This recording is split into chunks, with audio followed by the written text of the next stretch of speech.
e engrandecer o nome dEle. Quantos testemunhos temos para poder glorificar esse Deus? Eu gostaria de compartilhar uma palavra com vocês nesta noite. O tema dessa ministração, a gente vai falar sobre um pouco da história de José do Egito, um plano soberano de Deus. Essa passagem bíblica, na verdade, essa ministração, para mim, era muito desafiador.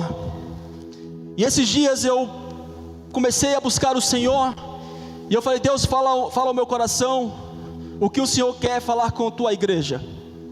E o Senhor, mais uma vez, bradou dentro do meu espírito que Ele queria trazer essa palavra sobre a história de José.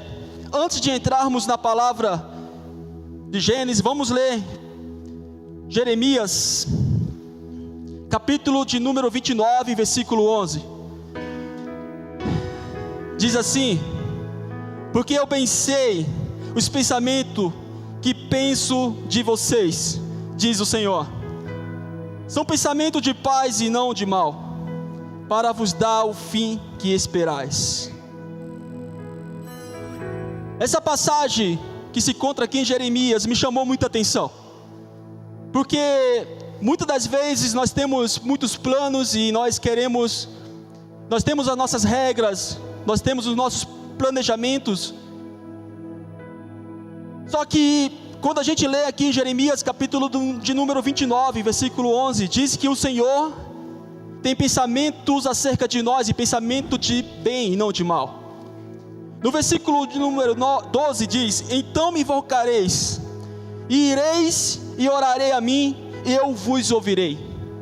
Quantos aqui têm esta convicção, de quando vai à presença de Deus orar, tem a plena convicção que Ele está ouvindo?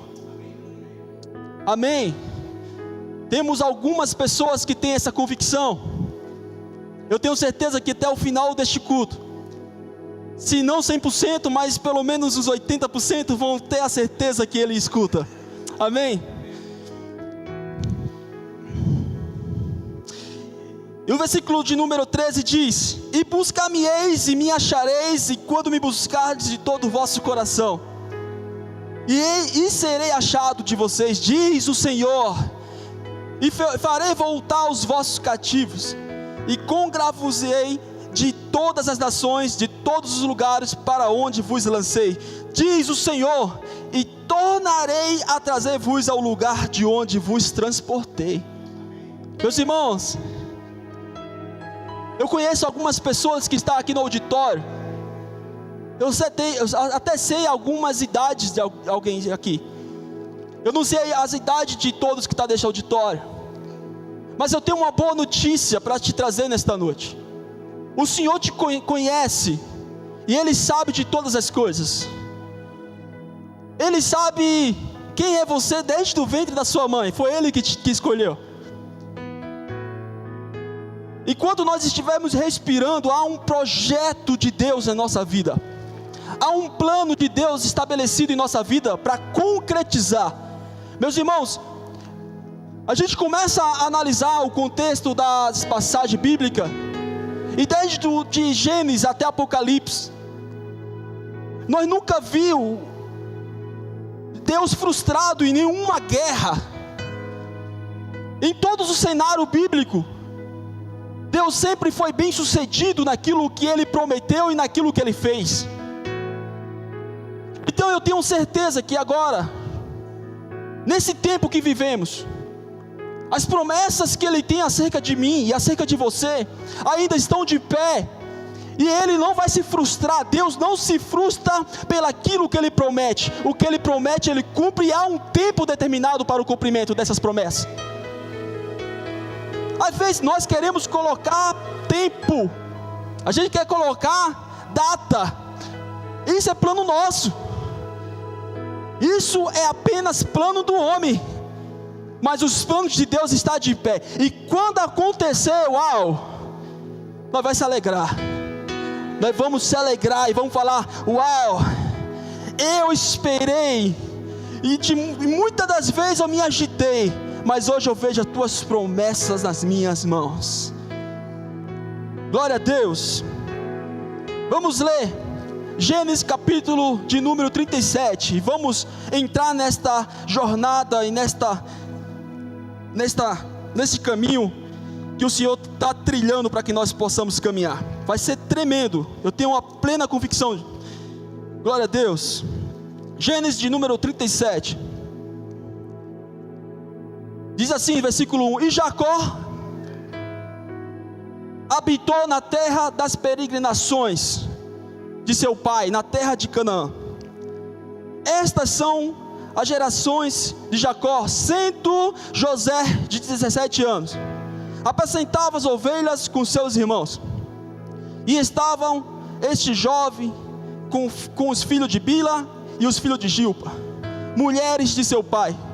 E José trazia má fama deles a seu pai. Versículo de número 3: Israel amava a José mais do que todos os seus filhos, porque era filho da sua velhice, e fez-lhe uma túnica de várias cores. Percebe uma mudança de nome do versículo 1 ao versículo de número 3. No versículo de número 1 está falando de Jacó, e no versículo de número 3 muda o nome de Jacó para o nome de Israel. A gente estamos falando aqui também de um jovem que tinha 17 anos, um jovem que se encontrava em um determinado lugar, a qual pastoreava rebanho, mas também pastoreava os seus irmãos. A Bíblia está contando que o seu pai o amava, e por ele o amar, ele o entregou uma túnica de várias cores. Mas voltando a esta palavra, no versículo 1 é chamado Jacó, e no versículo de número 3 começa a ser tratado como Israel.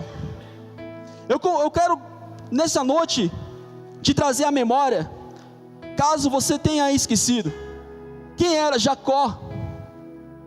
Quem era Jacó? O nome de Jacó significa enganador, ou aquele que agarra pelo calcanhar. Este nome reflete sua vida anterior, marcada por engano, luta, especialmente em relação ao seu irmão Esaú. Ele se chamava Jacó. Israel, nós estamos falando do próprio indivíduo. O nome Israel significa aquele que luta com Deus, ou o príncipe de Deus. Ele foi dado a Jacó após uma experiência extraordinária de lutar com o anjo durante a noite. Se encontra em Gênesis, capítulo de número 32, e versículo 28, diz assim: Então disse: Não se chamará mais o teu nome Jacó, mas Israel, pois como príncipe lutaste com Deus e com os homens e prevaleceste. E Jacó lhe perguntou e disse: Dá-me, peço-te, a saber o teu nome. E disse: Por que perguntas o meu nome? E o abençoou. Naquele momento Jacó teve um encontro extraordinário com o anjo, na verdade representando como o próprio Deus. E ele lutou, porque ele precisava ser mudado. Jacó, ele tinha um desejo de mudança em seu coração. E agora eu quero te perguntar, por que tem esta mudança? No capítulo 37, versículo 1, e a partir do 3 começa a falar sobre Israel.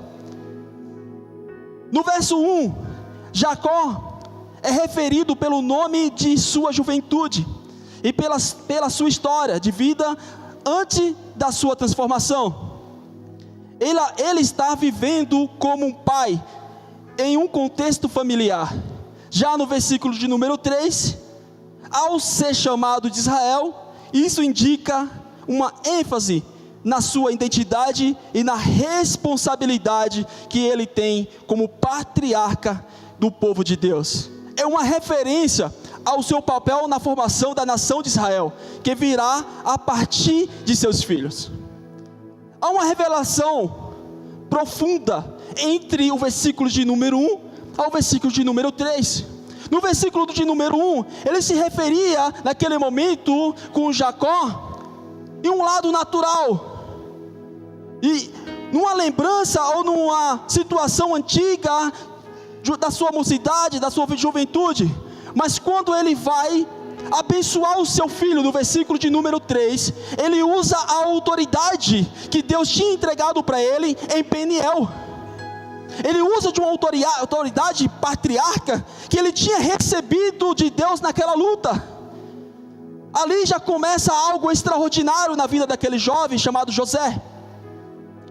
José tinha apenas 17 anos, estava iniciando algo que o transformaria em alguém de autoridade, alguém poderoso, alguém que Deus tinha escolhido para administrar as bênçãos do Senhor no Egito. Naquele momento começa a iniciar uma história na vida de José.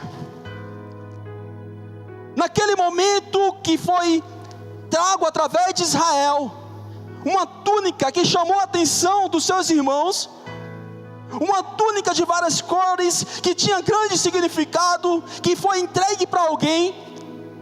Começou a história de José ali.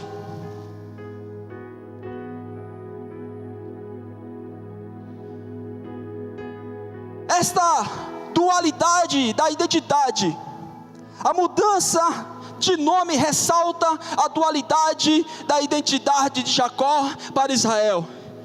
Ele é tanto um homem que enfrenta desafios humanos como Jacó, quanto um líder escolhido por Deus como príncipe e como Israel. Ao usar os dois nomes, a narrativa enfatiza que, apesar das fraquezas e lutas, Deus tem um plano maior para a vida de Jacó e para a sua descendência. A história de José se insere nesse contexto, mostrando como Deus trabalha através da vida de Israel. Você conseguiu entender esta mudança de nome de Jacó para Israel? Você conseguiu entender que quando Deus quer, Ele muda a história de qualquer um?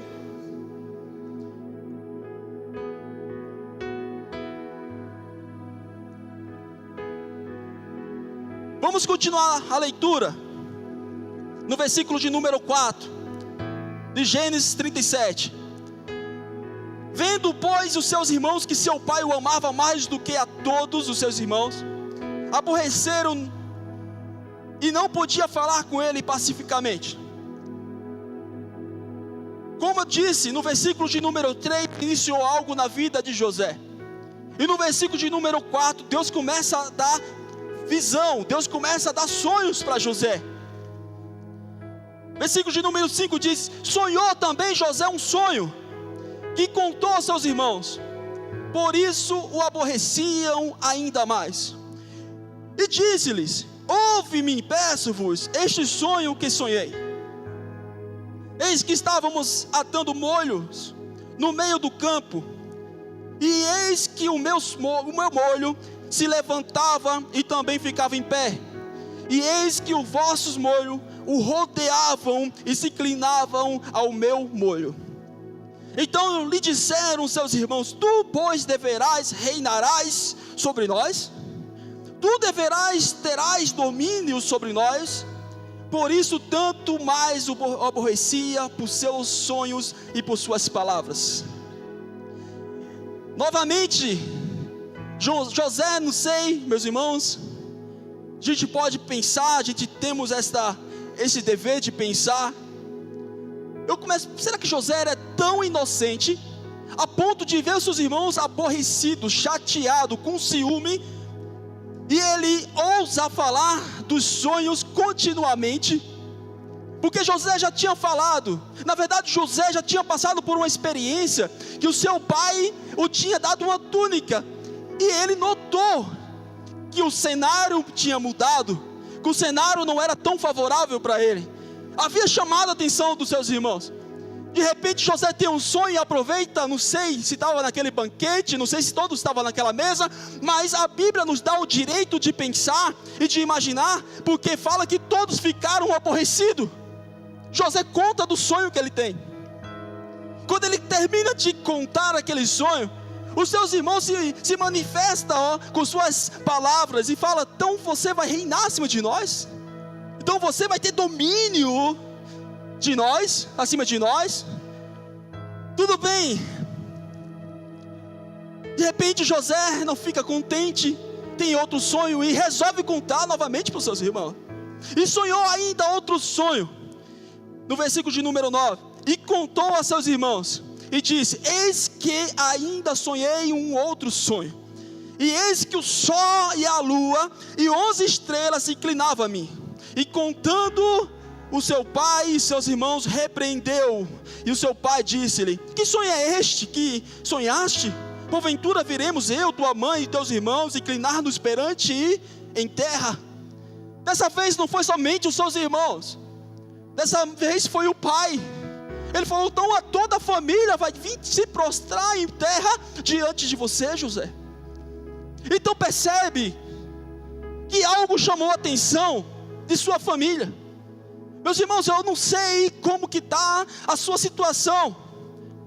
Eu não sei, meus irmãos, eu sei de algo aqui. Foi Deus que mandou trazer esta palavra nesta noite, para poder te falar que mesmo que as coisas que você tem visto acerca do reino tem chamado a atenção, tem trago aborrecimento no seu trabalho, na sua casa, dentro do seu bairro, mesmo que tenha trago algo, meus irmãos, vai acontecer.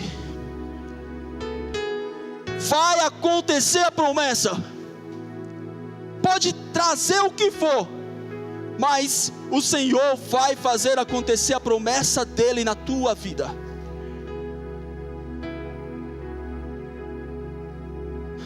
Aleluias.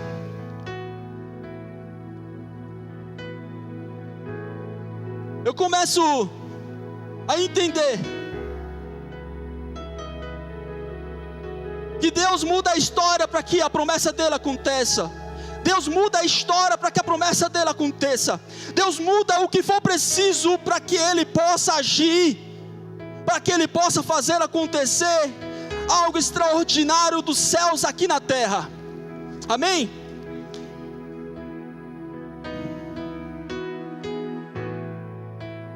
Então José, ele era o filho favorito de Jacó, na verdade o filho favorito de Israel. Recebe uma túnica de várias cores, tem sonhos onde se vê em posição de autoridade sobre seus irmãos, provocando inveja, ciúme, aborrecimento. O chamado de Deus pode trazer rejeição. O chamado de Deus pode trazer aborrecimento. O chamado de Deus pode atrair inveja e ciúme, mas não diminui a promessa que ele tem. As circunstâncias não vai mudar aquilo que Deus tem determinado. As dificuldades não vai diminuir o nível da promessa que Deus tem entregado para a sua nova geração. Não vai diminuir, vai fortalecer. Todas as dificuldades, todas as provações, todas as circunstâncias, tudo aquilo que vem, tem contribuído para aqueles que amam o Senhor. Todas as coisas têm contribuído, e tudo isso tem feito para que você se amadureça, para quando você chegar lá na promessa, você não desperdiçar o que Deus está te dando. Você vai saber administrar, você vai saber usar tudo aquilo que o Senhor tem te entregado. Eu fico imaginando se Deus, Ele entrega uma promessa antes do tempo, Silvio. Eu começo a ter este momento de pensamento. Se Deus entrega uma promessa antes do tempo, antes da pessoa passar pelo processo de aprendizado, profetizado. O que vai acontecer com esta pessoa quando receber a promessa de Deus antes do tempo? Vai se perder. Pô, Silvio, vai se perder a promessa. Então Deus, Ele é soberano, Deus é sábio, Deus é inteligente, Deus é dono da sabedoria. Se nós como pai, eu tenho um filho de 13 anos, eu não entrego a chave do meu carro para ele, será que é porque eu sou ruim? Não, ele não está preparado para dirigir o carro, ele não está pronto para dirigir o carro. Se eu entregar a chave de um carro para que ele possa dirigir, é capaz de ele bater, eu sou o culpado. Então na onde que Deus vai se tornar culpado? Deus é onisciente, Deus é onisciente, Ele sabe de todas as coisas que vai acontecer em 2025, vai acontecer em 2026, 27, 28, 29 e 30, Ele sabe de todas as coisas, e Ele sabe que quando Ele entregar a promessa dEle nas tuas mãos em 2025, Ele sabe que você passou por um processo, para você receber e saber usar e administrar. Usar e administrar. Deus tem chamado novos administradores para a seara. O Senhor tem chamado administradores para a seara, para administrar aquilo que Ele está entregando. Não ser o filho pródigo, de ter pego tudo do pai antes do tempo e ter desperdiçado tudo. O filho pródigo desperdiça tudo e volta para casa sem nada. O filho pródigo desperdiça tudo e volta para casa chorando. E bem-aventurados aqueles que ainda dá tempo de voltar para casa. Bem-aventurados são aqueles que ainda encontram a porta aberta, porque são poucos que ainda encontram, porque quer desperdiçar tudo aquilo que o Senhor o entregou.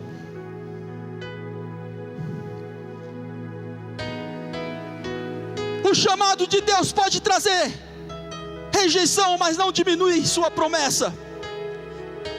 Em Gênesis capítulo de número 37, continuando, no versículo de número 12: e seus irmãos foram apacentar o rebanho de seu pai, junto a Siquém. Disse, pois, Israel a José: não apacentam, não pastoram os seus irmãos junto de Siquém? Vem cá, José, eu vou enviar-te aos seus irmãos. José responde para Deus, para Israel, que simbolizava neste momento: eis-me aqui, envia-me para o promessa. Eis-me aqui, me envia para o processo. Foi naquele momento, foi no versículo de número 13 que começa algo extraordinário na vida de José. Foi no versículo, no finalzinho, quando ele diz: eis-me aqui, que começa a iniciar o processo doloroso na vida de José. Não se engane, meu irmão, eu não estou aqui para te enganar. Eu não estou aqui para te dizer que todas as vezes que você encara o eis-me aqui, vai ser mar de flores. Não se engane, minha irmã e meu irmão, que eu vou mentir nesse púlpito dizendo que todas as vezes que você aceita a voz de Deus, vai ser mar de flores. Mas uma verdade eu trago nesta noite aqui: quando você diz eis-me aqui, envia-me a mim, e você obedece a aceitar o processo, Deus nunca vai te abandonar. Deus não vai te largar naquele processo sozinho. Deus vai caminhar contigo de mão dada. Ele vai falar: está doendo, mas estou aqui. Está um buraco, mas eu te tiro. Aleluia! O Senhor sabe de todas as coisas. É melhor enfrentar um processo com Deus do que um mar de flores sem Ele. É melhor enfrentar um processo com Deus do que pular no mar de flores sem Ele, porque pode ser que no final seja espinhoso. Mesmo que o processo seja espinhoso, Ele está te levando ao mar de rosa com Deus. Mesmo que o processo seja doloroso, com Deus, na obediência que Ele quer que você tenha, Ele vai te levar para um propósito maior. Aleluia! Tudo bem. Em Salmos capítulo de número 5, versículo de número 17, Deus vai nos mostrar que Ele nos envia primeiro. Ele nos envia primeiro para administrarmos aquilo que Ele está entregando. Em Salmos capítulo de número 105 e versículo de número 17,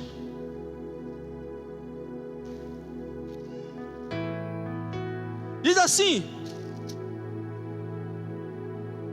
mandou adiante deles um varão que foi vendido por escravo, José.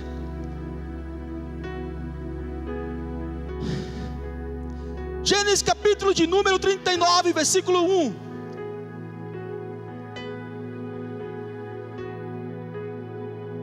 E José foi levado ao Egito, e Potifar, eunuco de Faraó, capitão da guarda, varão egípcio, comprou-o da mão dos ismaelitas que o tinha levado. Eu não dei continuidade na leitura no versículo de número 37. No versículo de número 37, José chega próximo dos seus irmãos, e os seus irmãos tramam em seu coração e esboça para os seus irmãos que estavam ali: lá vem o sonhador,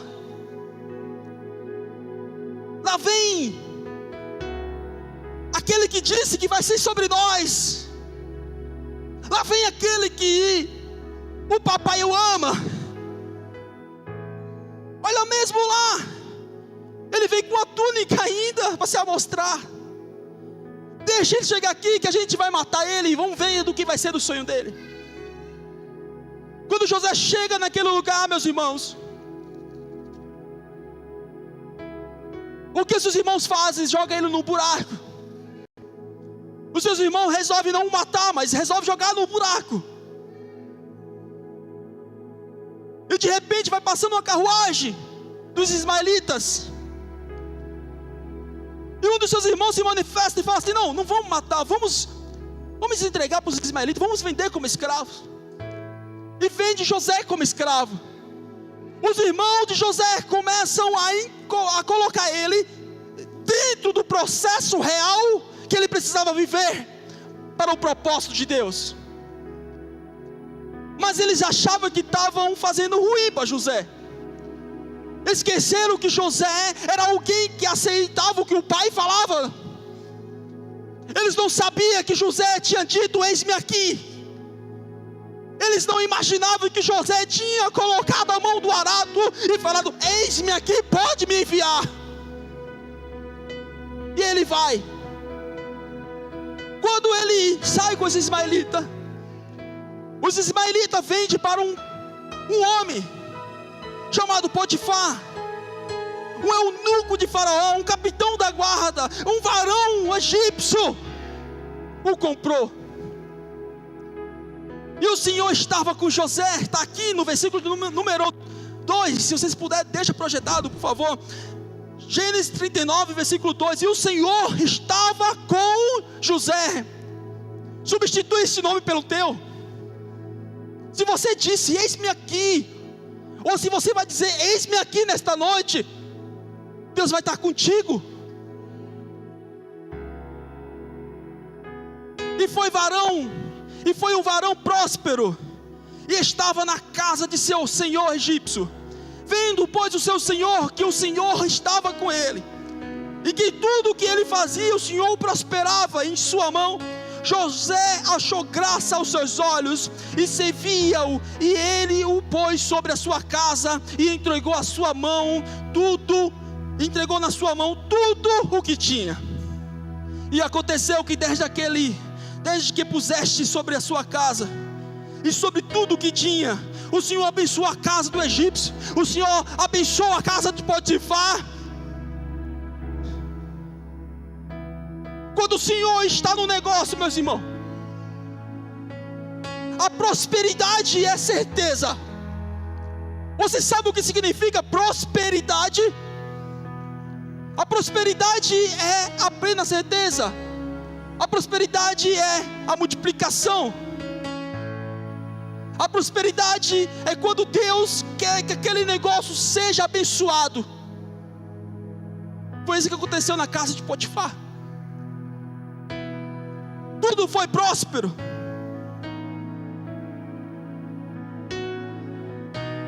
E a bênção do Senhor foi sobre tudo que tinha na casa e no campo. Aleluia. E deixou tudo que tinha na mão de José, de maneira que de nada sabia do que estava com ele, e não a ser do pão que comia. E José era formoso de aparência e formoso à vista. A Bíblia está dizendo que José era bonito. A Bíblia está dizendo que José tinha um brilho diferente. Meus irmãos, isso me chama a atenção. Por quê? Por que me chama a atenção? Porque quando alguém está com Deus, o brilho dele o cobre. Às vezes você vem todo domingo com a mesma roupa. Às vezes você vem todo domingo com o mesmo sapato.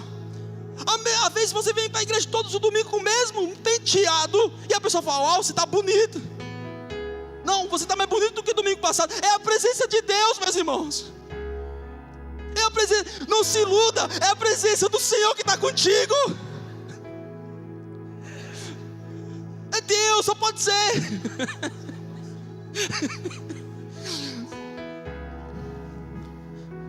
José é comprado como escravo e rapidamente ganha a confiança de Potifar, tornando-se administrador da sua casa. A soberania de Deus. Potifar, ele foi um instrumento de Deus na vida de José. A posição de Potifar como oficial de Faraó coloca José em um lugar estratégico. Meus irmãos, o lugar que você está é um lugar estratégico. O lugar que Deus está te colocando. Está doendo, estou passando dificuldade. Se você disse sim para Deus, se você disse eis-me aqui para Deus, aonde você está é um lugar estratégico. Aonde você está é um lugar estratégico. Embora Potifar tenha sido um homem poderoso, ele se torna, sem saber, um instrumento nas mãos de Deus, permitindo que José fosse levado à prisão, onde ele finalmente interpretaria os sonhos que o levaria à sua ascensão, ao seu cumprimento profético, o seu cumprimento da promessa. Deus pode usar qualquer situação para nos preparar para o seu propósito, disse Charles Spurgeon. As provações podem ser o teste. Eu lembro que alguns anos atrás eu estava incumbido de fazer uma atividade, e aquela atividade durou meses. Eu falei: meu Deus do céu, o que está acontecendo? O negócio era para demorar 2, 3 dias, eu demorei, foi 2, 3 meses. E eu comecei naquele momento a pensar comigo, falar: isso aqui é um teste, só pode. Porque eu fiz, deu certo, fiz uma semana, fiz 2, o cara gostou e falou: não, pode ficar aí nessa máquina mesmo. Eu falei: mas é o lugar pior que tinha na empresa. E eu comecei a entender que a gente vive uma vida de teste para ser aprovado. Vivemos uma vida de teste para ser aprovado. Aprovado por quem? Por Deus, meus irmãos. As provações podem ser os testes que Deus usa para nos levar ao lugar de propósito maior. E José, um exemplo perfeito disso. Deus é um especialista, meus irmãos, em transformar tragédias em testemunhos, dificuldades em destinos. Ele é especialista nisso. Gênesis 39, versículo 7.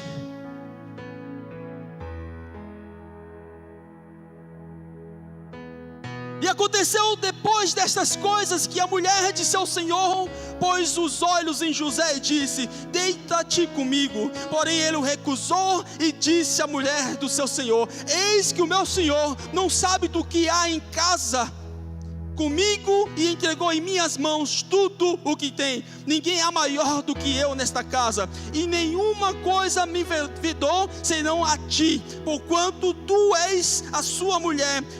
Como pois faria eu esse tamanho mal? Pecaria contra quem, meu irmão? Pecaria contra Potifar? Ele estava ali falando que ia pecar contra Potifar?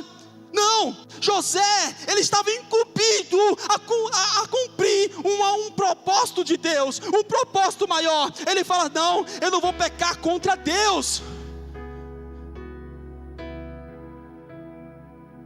José, ele sabia quem estava ditando as regras, e ele fala: não vou pecar contra Deus. Essa passagem vai até o 20, onde fala que a esposa de Potifar vai querer tirar José do propósito de Deus, e ele se recusa. A Bíblia fala que ela era uma mulher formosa, mas ele se recusa porque ele sabe em quem ele estava acreditando.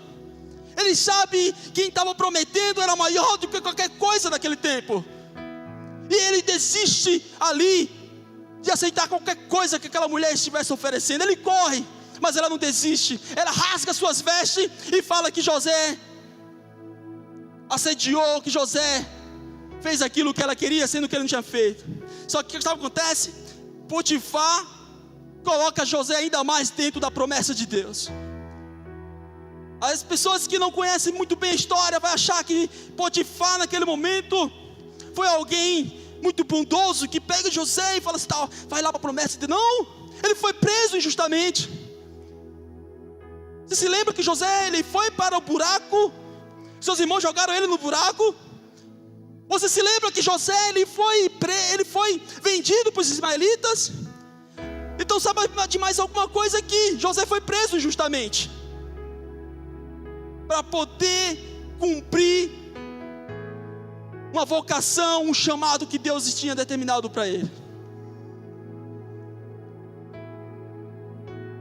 A esposa de Potifar tenta seduzir José, mas ele resiste e é falsamente acusado. É lançado na prisão, mantendo a sua integridade.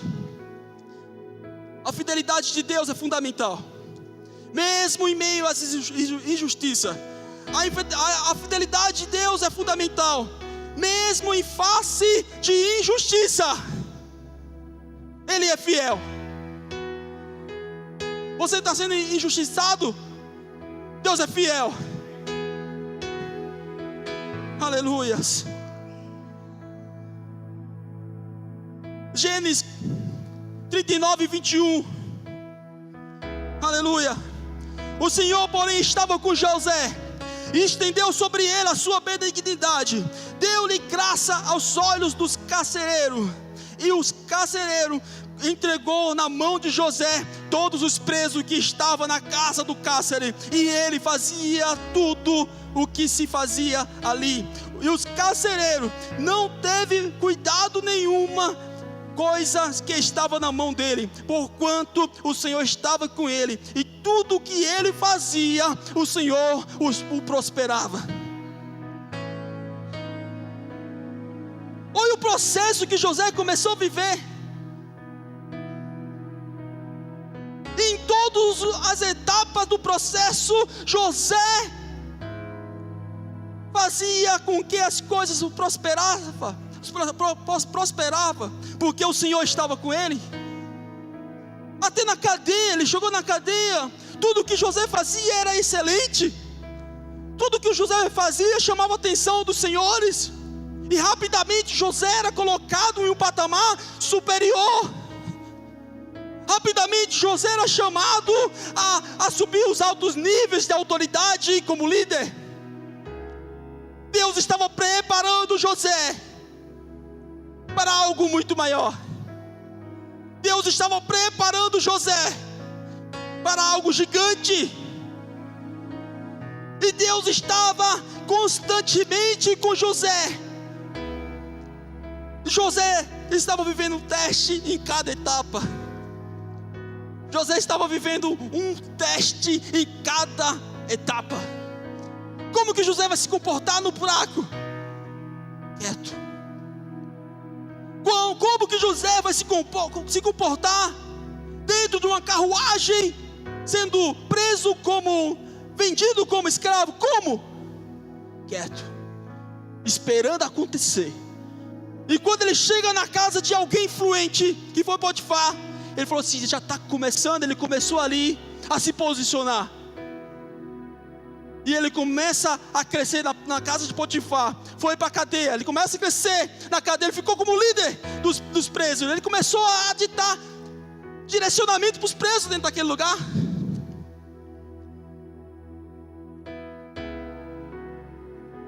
Romanos capítulo de número 8, versículo de número 28. E sabemos que todas as coisas contribuem juntamente para o bem daqueles que o amam a Deus, daqueles que são chamados por seu decreto. Amém? Todas as coisas contribuem. Todas as coisas contribuem. O que está acontecendo, minha irmã? O que está acontecendo, meu irmão? Você disse sim.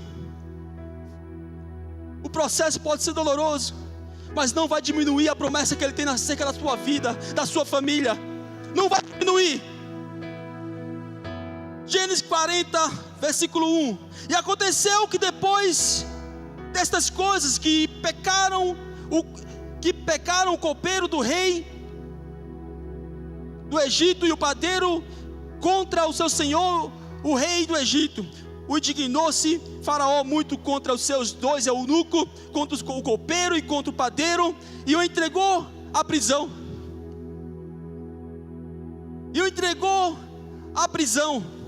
Na casa do capitão da guarda, na casa do cárcere, no lugar onde José estava preso. José, ele teve mais uma oportunidade de mostrar que ele estava com Deus, que ele estava honrando com o compromisso que ele tinha aceito lá atrás. José já estava bem sucedido, ele já estava liderando dentro do cárcere, mas de repente se encontra próximo dele duas pessoas que faziam parte também do processo que Deus estabeleceu para a vida dele: o copeiro e o padeiro.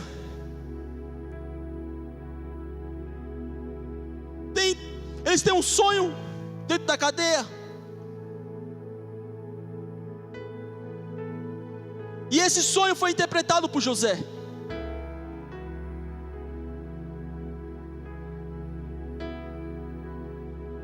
O copeiro teve um sonho que foi interpretado por José da seguinte forma: daqui 3 dias você vai voltar à posição que você estava, junto a Faraó. O padeiro, ouvindo que José era diferente, ele fala: também tive um sonho, eu gostaria de compartilhar. Ele compartilha o sonho para José, e ao compartilhar o sonho, José fala: tudo bem, daqui 3 dias você será morto, você será pendurado, e as aves irão comer a sua cabeça. 3 dias, o copeiro volta à posição dele na casa de Faraó. 3 dias, o padeiro é morto, como foi dito na interpretação. José olha para o copeiro saindo feliz da cadeia. Uau, você interpretou meu sonho, está acontecendo. Ele fala: que bom, mas lembra de mim lá fora, não se esqueça de mim. Pelo incrível que pareça, o copeiro se esquece dele 2 anos. Ele ficou 2 anos preso injustamente, mas 2 anos que ele também, diante da presença de Deus, o honrava com a sua excelência. José, durante 2 anos que ele estava esquecido na cadeia, ele honrava a Deus com sua excelência. Os 2 anos que José passou dentro da cadeia, foi um período que ele aprendeu ainda mais honrar a Deus. Mas chega um certo dia, e Faraó tem um sonho, ninguém conseguia interpretar. Nenhum sábio, ninguém conseguia interpretar. Aí o copeiro lembrou do José. Eu me lembro de alguém, Faraó, alguém que está sofrendo injustamente na cadeia, alguém que está lá dentro passando por um processo, alguém que é capaz de chegar diante de você e trazer a interpretação do seu sonho. Aí Faraó fala: uau, então traga este rapaz até a mim, traga ele até aqui. Gênesis 41, versículo 14. Então enviou Faraó e chamou José, e fizeram sair logo da cova, porque lá era considerado, meus irmãos, a cova. José se encontrou dentro da cova, e Faraó manda chamar, manda sair da cova José. Ele não perdeu a oportunidade como nunca ele o perdeu. Quantas oportunidades nós temos perdido? Quantas oportunidades nós temos deixado passar? José era alguém diferenciado, era alguém que tinha um discernimento ativo, era alguém que sabia a hora certa de dar os passos, porque Deus estava com ele, e ele decidiu dizer: eis-me aqui. Tudo bem, José sai da cova, barbeou-se e mudou as suas vestes, e veio a Faraó e disse a José: eu sonhei um sonho e ninguém há que interprete, mas de ti ouvi dizer que quando ouves um sonho o interpreta. E respondeu José a Faraó dizendo: isso não está em mim, isso não está em mim. Deus dará resposta de paz a Faraó. José é chamado para interpretar os sonhos perturbadores de Faraó, que prevêem 7 anos de abundância, seguidos por 7 anos de fome e escassez no Egito. Sua habilidade de interpretar os sonhos demonstra não apenas um dom dado por Deus, mas também a sua preparação, maturidade durante os anos difíceis.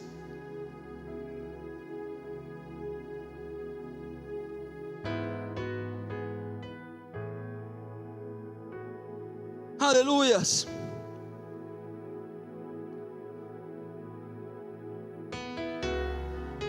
Então José interpreta os sonhos, prevendo 7 anos de fartura, 7 anos de escassez. E no versículo de número 38, ele diz: e disse Faraó a seus servos: acharíamos um varão como este, em quem haja o Espírito de Deus? Porque quando José está interpretando o sonho de Faraó, ele fala: Senhor, o Senhor vai precisar colocar um administrador aqui, para administrar esses 7 anos de abundância, para quando vir os 7 anos de fome, a gente ter abundância, para que todos possam ser sustentados. Ele colocou naquele momento, na verdade, com o discernimento que Deus tinha dado para ele, ele coloca atrás da orelha de Faraó uma expurga para ele poder pensar. Quem poderia colocar como administrador, para administrar tudo isso? E aí ele fala aqui no versículo 38, disse Faraó a seus servos: acharíamos um varão como este, em que haja o Espírito de Deus? Depois disse Faraó a José: pois que Deus te fez saber tudo isto, ninguém há tão inteligente e sábio como tu. Tu estarás sobre a minha casa, e por sua boca se governará todo o meu povo, e somente no trono eu serei maior do que tu. Quando aceitamos o propósito de Deus, de caminhar muitas das vezes dentro dos processos, Deus vai estar conosco. Deus vai estar trazendo revelação ao seu coração. Deus vai estar trazendo discernimento ao teu coração. Que decisão tem que tomar? Como fazer? Como ir? E quando acontecer todo o processo,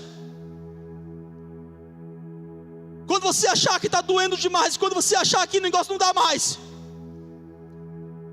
quando você falar, uau, não sei para onde ir agora, eu estou cumprindo aquilo que o Senhor está mandando eu fazer, eu estou seguindo conforme a tua voz, o Senhor se manifestará na sua vida e vai falar para você.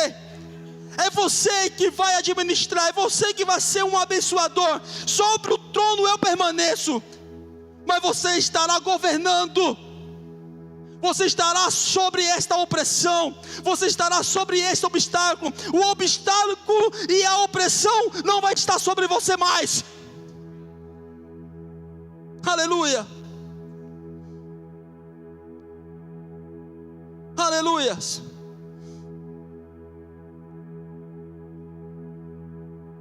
Impressionante como a interpretação de José acerca de Faraó o nomeia governador do Egito. Lembra do começo? José tinha 17 anos. Lembra do começo que ele fazia parte da promessa, porque Israel estava chamando ele para assumir um patamar, para assumir a sua posição diante dos seus irmãos. O entregou ali a túnica. José tinha 17 anos. Quando ele assumiu como governador, José tinha 30 anos. Sabe quanto tempo durou? Daquele dia que Israel chamou até o cumprimento da promessa, 13 anos. 13 anos durou. 13 anos que José passou no processo doloroso. 13 anos que José passou nos piores sofrimentos.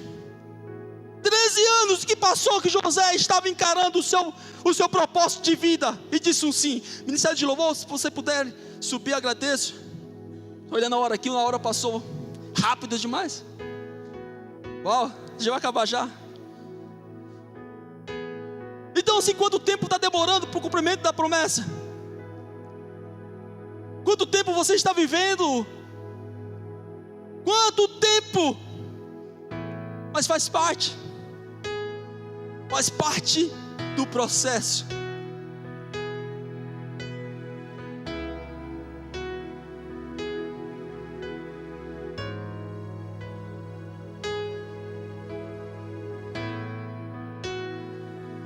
E é porque eu nem contei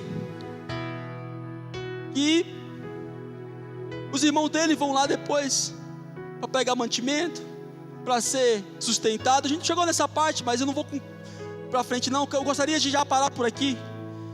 Eu gostaria que você baixasse sua cabeça e orasse a Deus. Pai, nós estamos diante da tua palavra, nós estamos diante da tua presença. Até aqui o Senhor tem falado aos nossos corações. Senhor, nós temos aceitado, nós temos dito sim. Nós falamos, eis-me aqui, envia-me a mim. Envia, Senhor, a promessa. Eu sei que vai viver um tempo de processo, mas Pai, se o Senhor estiver conosco, Pai, em todas as etapas, nós vamos ser bem-sucedidos, e em todas as coisas serão prósperas. Pai, se o Senhor estiver conosco, em todas as coisas seremos prósperos. Pai, se o Senhor estiver conosco, nós viveremos, nós passaremos por cada tribulação, por cada luta, e nós vamos viver, nós vamos vencer cada obstáculo, Senhor.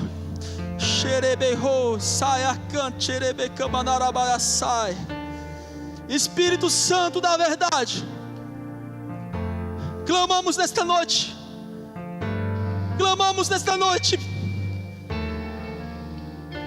se dentro desta cova, Senhor, nós não enxergamos nada além. Nós queremos, ó Pai, que o Senhor nos dê novas revelações, que o Senhor renove, Senhor, em nossa vida fé, discernimento. Sim, Senhor, nós aceitamos a promessa. Aleluia. Tu és grande, Pai.